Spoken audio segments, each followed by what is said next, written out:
this afternoon, and thank you for the invitation. I will never turn down an opportunity to speak about Salt Lake Community College and the great work that we're doing. So hopefully I'll spend a little bit of time with you sharing information that hopefully you don't know and reaffirming information that you do know about Salt Lake Community College and our really huge impact on the educational landscape of Utah. I want to shout out to your newest member, Matt. We have an affinity. I met my husband on a blind date. I have 2 sons. I graduated from the University of Utah, and then you lost me at the finance case because that's not my role. But anyway, I felt very connected to you during your introduction. Let me just, before I get going on the slideshow, reintroduce a few folks that are here. They were introduced as guests, but I'd like you to know their role at the college as well. So Allison McFarland is our Vice President of Institutional Advancement. Nancy Mahalko is here as our Executive Director of Development at Salt Lake Community College. Richard Scott was introduced as a guest, but is also the Dean of our School of Arts, Communication, and Media. And Nancy Brown, although no longer with us, is a emeritus member of our loving staff, as she served as our Executive Director of Development for years as well. So a lot of great connections in the room from Salt Lake Community College. And in addition to being Colleen Malouf's guest, Jean Glenn is also my mom.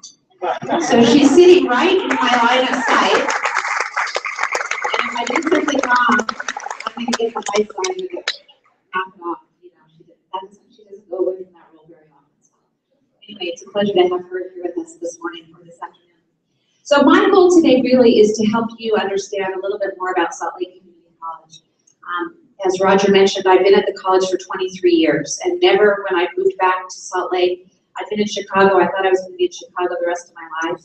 And when I came here in the early 90s for my husband's position, Salt Lake Community College was hiring. Everywhere I looked, they were looking for people at Salt Lake Community College. And having grown up on the East Bench, I didn't even know what Salt Lake Community College was.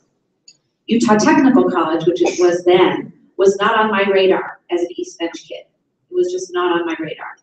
So when I got back here in the early 90s and started exploring, I realized Salt Lake Community College had just become a comprehensive community college and was fulfilling a role in the state that had never been fulfilled before. And since that time, our trajectory has just continued to go up, and the impact we have on students has been amazing. And I never thought I'd be there for 23 years, let alone serving in this role. But I can tell you it's the best job in Utah, probably in the nation, and I love it every moment. So hopefully my joy of being part of Salt Lake Community College will extend to you today. Let me start by sharing a little story. 2 weeks ago, on July 25th, maybe a few more than 2, I had coffee with a young man named Sam Ortiz. Sam Ortiz is a master's degree student at Columbia University, finishing up, going into his 2nd year, and is being recruited by institutions across the nation in higher education who want Sam to come work for them as a master's degree student. Sam graduated from Olympus High School some 6 years ago. He is a first-generation kid. Most kids at Olympus were going to college, but Sam didn't see himself as college material for some reason. His mom nor dad had been to college. So Sam, as everybody else in the Olympus High School graduating class was moving on to the U or BYU or wherever, Sam kind of reluctantly decided to come to Salt Lake Community College. And he was kind of quiet about that decision. He kind of wanted no one to know that he was just going to Salt Lake Community College. He came here his first semester of his freshman year, and he only took 1 class, or one of our developmental math classes. Wasn't sure he was college material, but went on the guidance of someone who saw something in him. And he took 1 class, and he had a phenomenal math teacher there that turned the light on for him around math and made him realize that he could actually finish math and succeed in math. And he continued that trajectory at Salt Lake Community College consistently, graduated from us in 2 years, moved on to the University of Utah, held the student body president office at the University of Utah, and then was recruited by several graduate schools to obtain his master's degree. And as I sat across from him 2 weeks ago, and just listening to his story, I mean, that guy's having a blast in New York, and never did he think he would ever be in New York City in a graduate program, being paid to be a student because he was so smart. Salt Lake Community College set him on that path, and he is forever grateful to us, and he will tell anyone, anywhere, the power that Salt Lake Community College had in his life. And Safi, I don't know where Safi is. Safi just walked up and said, you know, community college changed my life. I was this high school kid that was rather ski race than go to class, which is probably the better thing to do in high school, if you ask my opinion. And ended up going to a community college and then transferring on to a great institution with phenomenal grades, and now has launched this amazing career because of community college. So I just want to ask before I get going, how many of you in this room either went to a community college or have someone in your family who's been affected and gone to community college too? If you would stand or raise your hand, that's okay. Excellent. Just look around. There's a significant number of people in the nation that are affected by community colleges. And not until just recently, I think, has our higher education conversation been giving the credit to community colleges that they deserve. Like it or not, President Obama's reliance and understanding of community college, like his politics or not, he has brought community colleges and the idea of an affordable, accessible higher education into our nation's forefront and our conversation. And that is really important in terms of the economic vitality of our country. So I'm going to share a little bit about Salt Lake Community College, but I want you to think about this in the context of the national conversation about the role of community colleges, and hopefully fill in some blanks for you that you may have. So Roger rightly pointed out that this picture is the facade or the west side of the old South High School, which there's probably some South High alums in the room. We have one of the strongest South High alumni programs at Salt Lake Community College. We purchased that building in late 1980s. We have had that building in its kind of traditional form for several years, but just recently we opened a brand new Center for Arts and Media on the east side of that building, which is state-of-the-art visual, film, digital media, animation. It's an amazing space, and we have our media partners all across the state looking at that space and asking how they can be partners with us. So you were right to point out that that was the facade. We're very happy that that's one of our campuses. So what have I done here? Press exit. I did? Oh, see that? Okay. So Comprehensive Community College has 4 kind of goals. Really briefly, we are committed to access and success, staying affordable, being an open access institution. You don't have to have a certain ACT score to come to us or a certain high school index. We focus a lot on transfer education and preparing students to move on to a university level degree. We do a lot with workforce education. That's a dual mission of ours, helping our workforce and industry partners have hired, strongly trained people to hire. And we are also very committed to community engagement. How do we identify problems in our community, and how do we work alongside community members to try to to fix those or succeed in those? Most folks don't realize how big we are. Most folks think you have that campus on Taylorsville Redwood, I think, on Redwood Road. Isn't that your campus? We actually have 10 sites across Salt Lake County, plus our online learning. And we have a little over 61,000 students that we serve annually. So about 30,000 credit students, which would be the equivalent of the University of Utah, and about 30,000 non-credit students, meaning students that are coming from business and industry and getting non-credit training and then going back into their workforce. So 60,000 total when you look at our credit and our non-credit. Most people have no idea the impact that we have in that area. This is the part of the piece that I think is so special about Salt Lake Community College. As we look at the goal of the governor of 66% with a college certification or degree by 2020, we know that to be a competitive labor market, to be competitive in terms of our economy, we have to have an educated citizenry. So if you look at our demographics of our students, a little bit more than 20% of our students are ethnic minorities that we serve, 51% are female, 75%, and this is huge, work while they're going to school. I would guess many of us in this room, myself included, were privileged enough to not have to work all that much when we were in college. Many of us were able to go, maybe work part-time, but many of our students have mortgages, have kids, have aging parents that they're caring for, and so work is kind of lodged in between all of those other family responsibilities. And because of that, we have to be much more affordable and much more flexible to help them get their education. So a little over 60% of our students get financial aid of some kind, and almost 2.5% of our students are veterans. That's a growing population. We've been lauded in many publications and nationally as being one of the best schools for veterans in the country in terms of the services that we provide for those that have served our country and now want to have some education. But this is the startling statistic. 56% of all of our students are first-generation students, and last fall, 64% of those new students were first-generation. So first-generation means neither their mother nor their father had an opportunity to go to college because of either financial, economic, or other constraints. So they're walking in our doors wanting to come to college, wanting to learn, and probably very academically gifted, but with very little social capital about what it means to be a college student. Very little understanding of study habits or how to monitor your time. I mean, again, as I said, many of them have to work. And so our college landscape is not, you know, when people hear college, I think we all conjure up this image, and usually it's the image that we participated in. That's just human nature. So my image of college was, I was 18, I was at the University of Utah, I was living on campus, I was walking up and down Big Emma going to classes with my backpack. I only had to work 15 hours at the local record store. That was my experience. I lived on campus. That's just no longer the experience of the students that are coming to our campuses. And Salt Lake Community College is probably the most diverse in that regard in the state of Utah.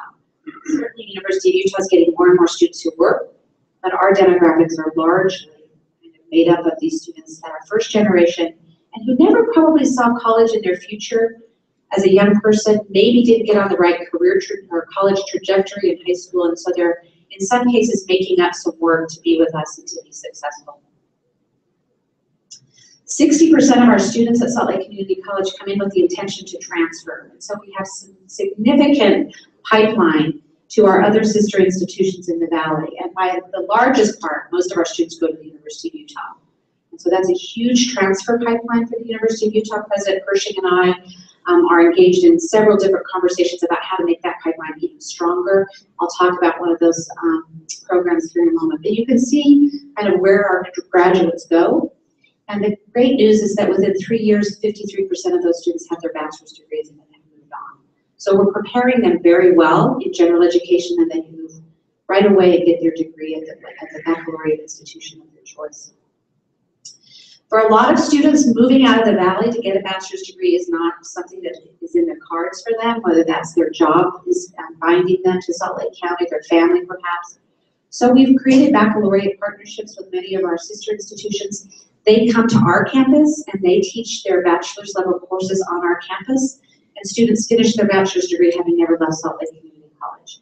So you've seen in Utah huge mission creep among our sister institutions. They've gone from community college to maybe a regional university and now a university. Salt Lake Community College is literally the only comprehensive community college left in our state. We have no intention of becoming a university, and we don't think that's the best idea for anybody in our valley. This state needs comprehensive community colleges to attract and provide opportunities for students that need more affordable and more accessible higher education options. So we've gone this route rather than moving our status. We've partnered with baccalaureate granting institutions to come to our campus and allow students to get their degrees that way.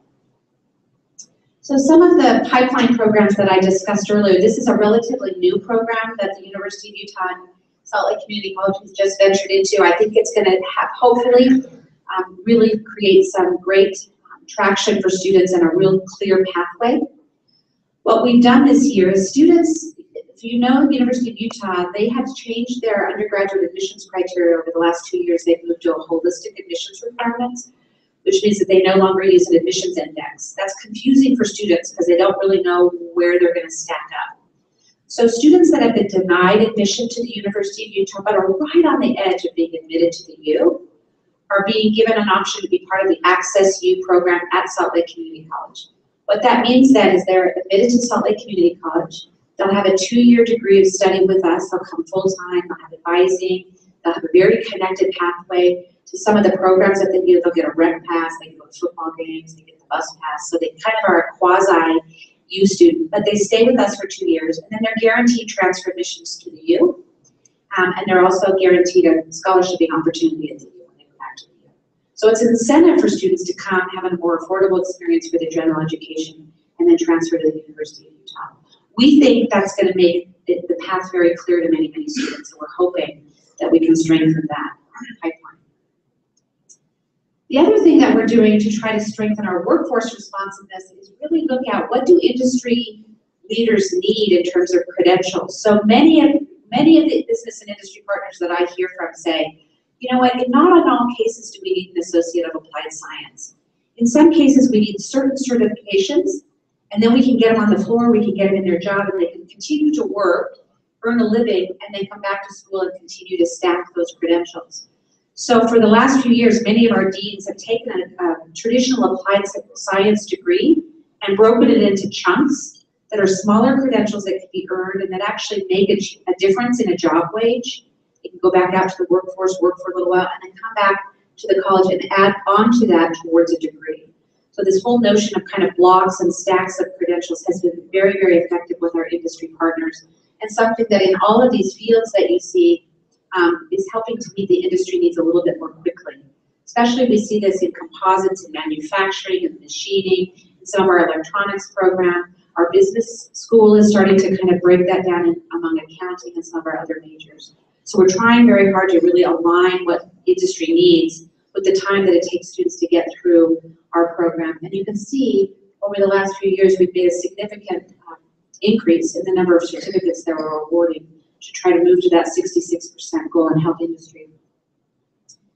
These are some of the initiatives that we've got going at Salt Lake Community College that we really believe are going to change the trajectory for many of our students. And I want to just maybe highlight a couple of those. I've talked about access and completion. Competency-based is really an idea that's nationally taking hold, an idea that a certain credential maybe or a degree isn't necessarily helpful in terms of industry. What they want to know is this person has these competencies. So it's not the fact that they sat in a classroom for 16 weeks and they got a B. What is important is the transcript that tells an industry leader, this person can do this, this, and this, and you know you can hire them. So we're translating some of our programs into what we call competency-based education, where they're measured by competency and not seat time. And we're a leader nationally in really moving some of our programs into that model. Again, that's something that's going to change the way students approach education, and they can do it at their time in a self-paced way.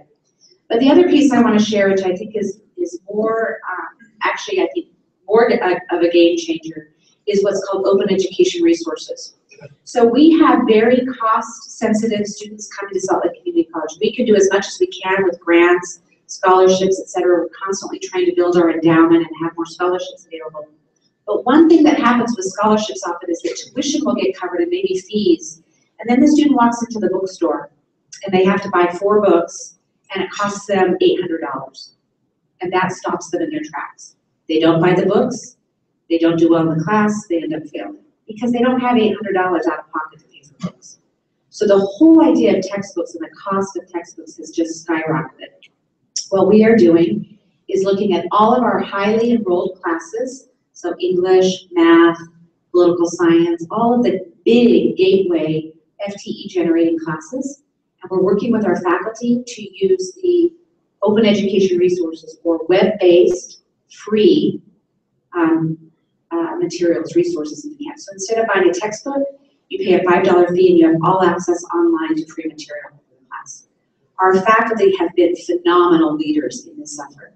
And so we're not just looking at a couple classes here or there, we're going after the biggest courses we have and we're leveling that. So the entire math department is gonna map through that. Our entire English department, our whole political science department, which is a general education requirement for every student. Those are going to open education resources. We estimate that in the next 2 years, we'll save students over $3 million in textbooks. That's a huge affordability initiative for us, and we're going to try to move that as much as we can to help students access and be successful in college. And the fourth there is our West Point campus. You may hear a lot about this. We hope that we're successful this year in our legislature. We are very committed to our career technical education training. That was our beginning. We began as a technical institution. Over the years, we have continued. We are many of you know the ATC model. We are the ATC for Salt Lake County. So we are the Applied Technology Center for Salt Lake County. And we get constantly, we hear from our business and industry partners, we need more advanced manufacturing trained folks. We need more electronic technicians. For every scientist or chemist that the University of Utah produces, they need 5 technicians to support them in their research, and we're training the technicians.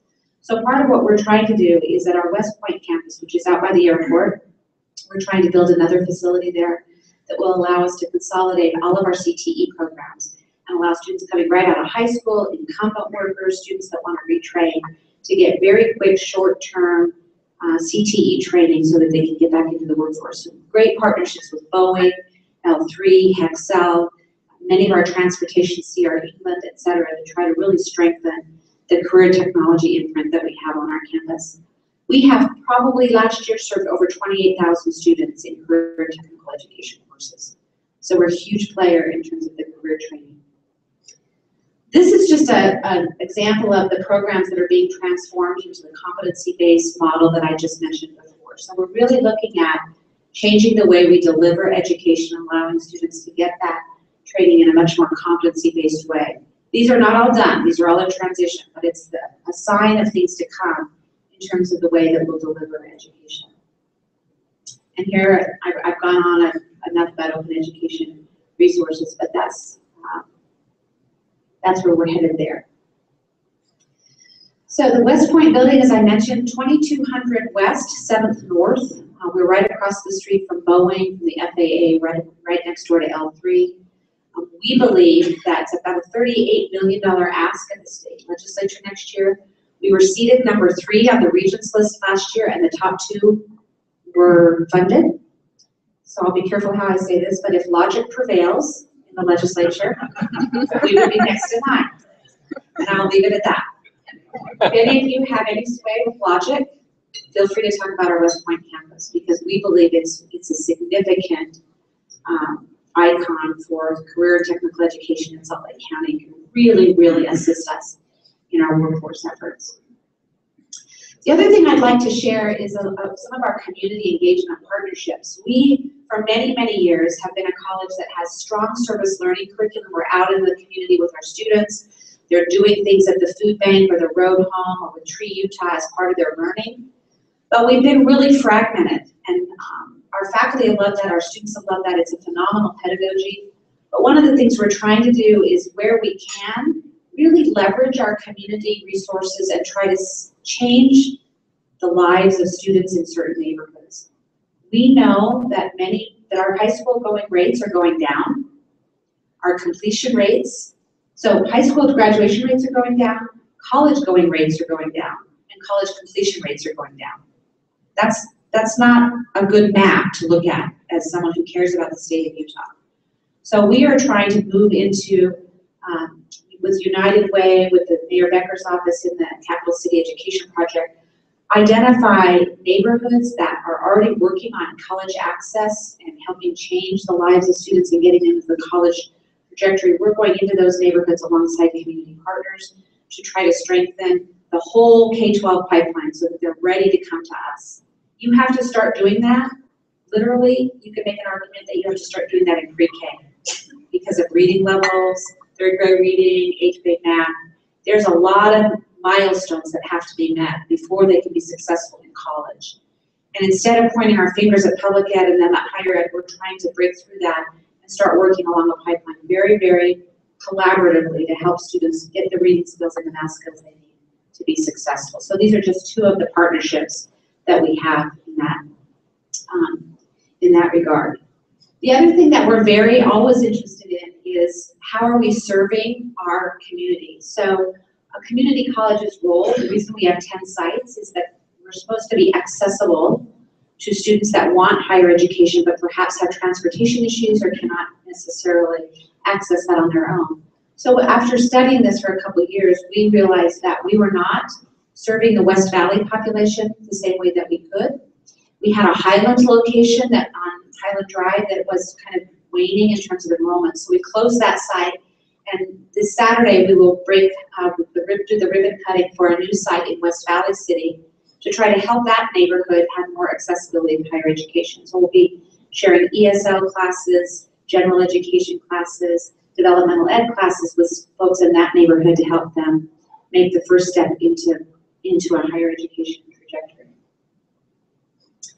Last year, much to most of the credit from Richard Scott, we had a phenomenal relationship and partnership start with Sundance. So our Grand Theater in the old South High School, our South High campus, was a site for 17 Sundance films. We had an unbelievable number of folks coming through that beautiful facility to see not only the films that Sundance was producing and sharing, but to also see the kinds of learning that can happen in the Center for Arts and Media.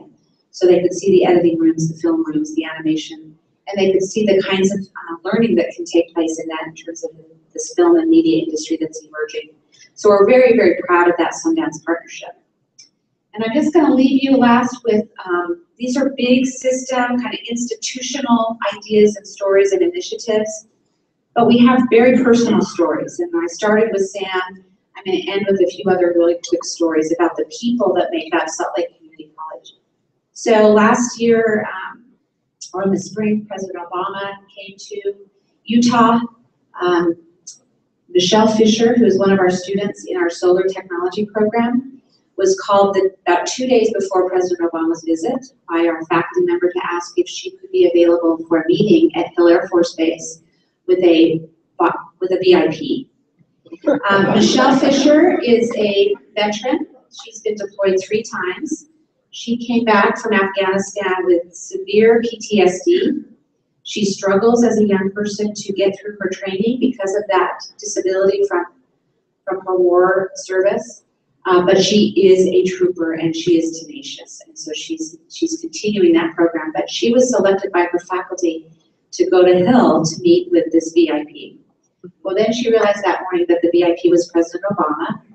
There were 6 people in the room: Michelle, 2 other faculty members, and then Mayor Becker and Senator Hatch and Senator Bishop, and then Michelle. You could have whistled and knocked her over. I mean, the poor woman was just, couldn't hardly even speak. But later that day, I met with Mayor Becker on another issue, and he said, "Your student represented your college so beautifully with the president." And she was so authentic and so humble, but so smart about solar technology and what could happen to solar technology across the nation. He was like amazingly impressed by her. So beautiful Michelle, who thought she would never speak in public and certainly never meet the President of the United States, was sitting right next to him, as you can see in this photo. So we're very, very proud of Michelle.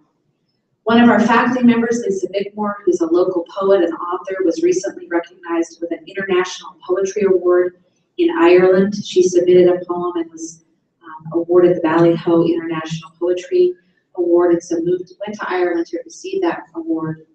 And then Todd Baird, again, one of our aviation maintenance instructors, continually takes students who have learned aviation maintenance, and they compete in what's called Skills USA, where they actually deconstruct and reconstruct things and compete with other peers across the nation. Todd Baird and his team consistently bring home gold medals across the nation because of their performance in a really technical judged contest. So we have all of these are just examples of the kind of people that make up Salt Lake Community College. I'm so proud to lead them, and I consider them significant rock stars, but these are the real rock stars. So last spring we graduated a little over 3,700 students from Salt Lake Community College, either going into the world of work or going to transfer successfully to their next educational dream. So with that, I've taken enough of your time. I'm happy to answer any questions if we have time. If we need to move on, I understand. But thank you so much for the opportunity.